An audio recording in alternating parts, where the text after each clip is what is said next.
आज काय चालणार मला? झुणका भाकर, अजून कच्चा चिवडा. अच्छा.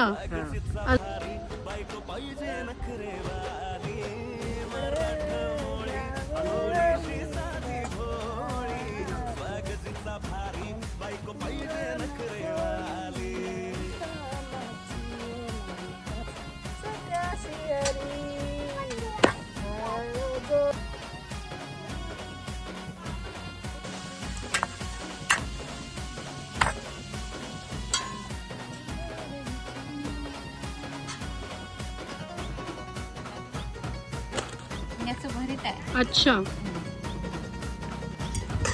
हा झुणका आहे. अच्छा. चा हिरव्या मिरचीचा ठेचा आहे. अच्छा. कांदा. कांदा.